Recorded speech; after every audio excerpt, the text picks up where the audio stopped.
Kita mungkin pernah atau sering melihat orang lain marah.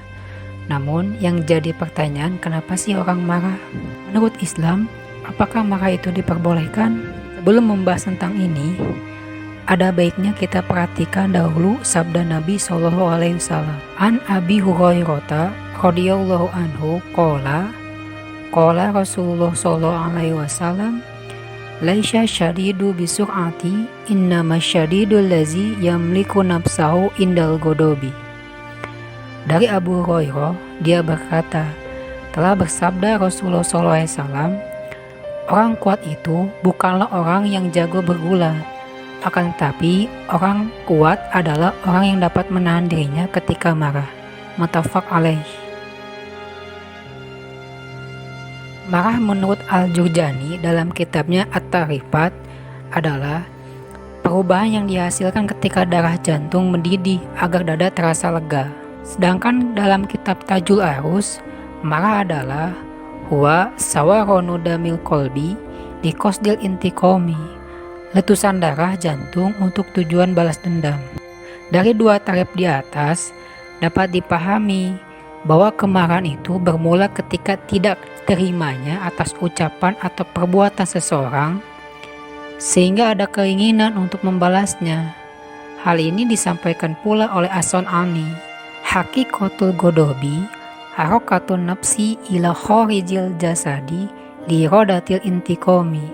Hakikat marah adalah gejolak emosi yang mencuat ke jasad yang siap untuk menyerang. Hadis ini menerangkan bahwa Rasulullah sedang merubah cara pandang seseorang terhadap orang yang kuat. Beliau menjelaskan bahwa yang kuat itu bukan orang yang jago berkelahi, namun orang yang kuat sesungguhnya adalah yang dapat menahan amarahnya. Hal ini dibuktikan dengan dalil-dalil berikut. Rasulullah SAW bersabda, menurut kalian siapa yang kalian anggap paling kuat di antara kalian?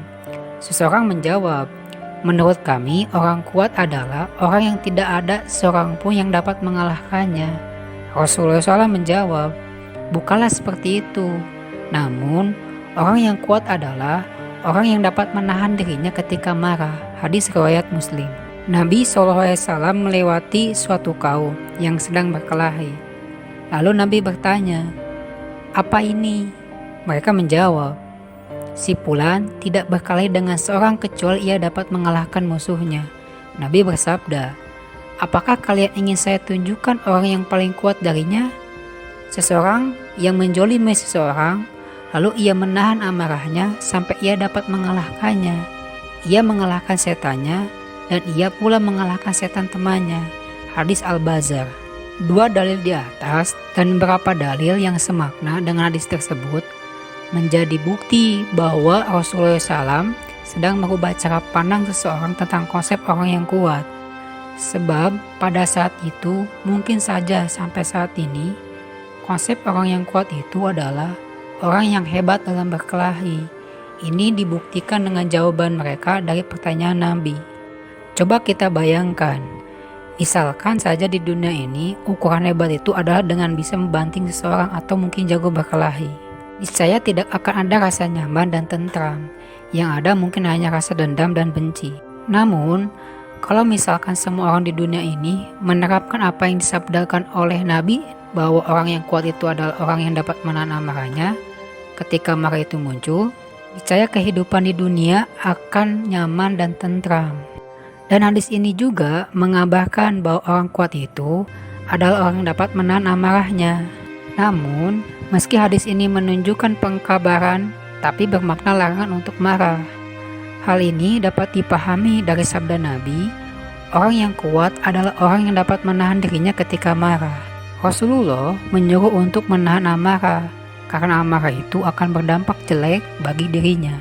Seorang yang tidak mengontrol rasa marahnya, dimungkinkan akan berbuat atau berkata yang diharamkan. Maka dari itu Rasulullah menyuruh untuk menahan amarah ketika marah itu muncul. Kata Al-Godobi bermakna umum, maksudnya marah dengan alasan apapun itu tidak dibenarkan. Meski marah untuk mendidik, atau marah untuk memberi nasihat, sebab di hadis itu tidak ada yang mengkhususkan batasan marahnya seperti apa. Cuman di hadis yang lain, keumuman marah di hadis ini dikecualikan, sebagaimana berikut ini. Dari Abu Al-Mas'ud Al-Ansori berkata, seorang sahabat bertanya, "Wahai Rasulullah, aku hampir tidak sanggup sholat yang dipimpin seseorang yang dengan bacaan yang panjang. Maka aku belum pernah melihat Nabi SAW memberi peringatan dengan lebih marah dari yang disampaikan hari itu seraya bersabda, wahai manusia, kalian membuat orang lain menjauh. Maka barang siapa yang sholat mengimami orang-orang ringkankanlah, karena di antara mereka ada orang yang sangit, orang lemah, dan orang yang punya keperluan." Hadis Bukhari. Maksud hadis, marah yang terlarang adalah marah yang tidak syar'i. Adapun marah yang syar'i adalah sebagaimana yang dicantumkan oleh Bukhari dalam kitab Shahihnya. Bab dibolehkannya marah dan bersikap keras untuk melaksanakan perintah Allah.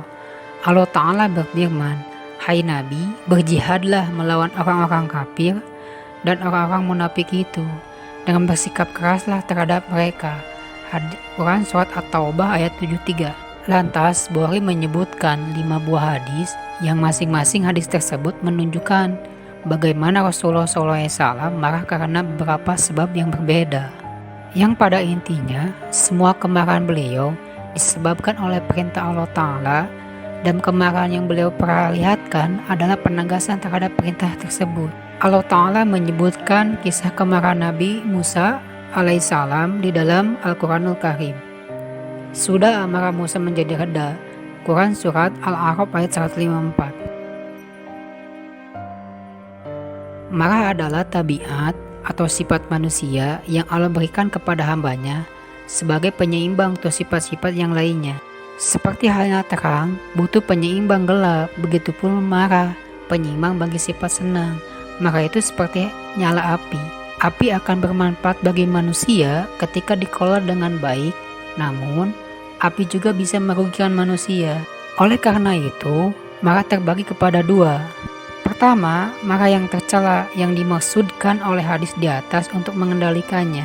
Kedua, marah yang dipuji atau marah yang disyariatkan. Maka bila seorang muslim tidak bisa mengontrol rasa amarahnya, sampai-sampai berakibat bertutur kata yang diharamkan atau berbuat yang diharamkan, maka dia mempunyai akhlak yang tercela. Sebalik dari itu, bila seorang yang marah dalam kondisi harus marah yang dibenarkan oleh syariat, maka marahnya itu menjadi akhlak yang terpuji.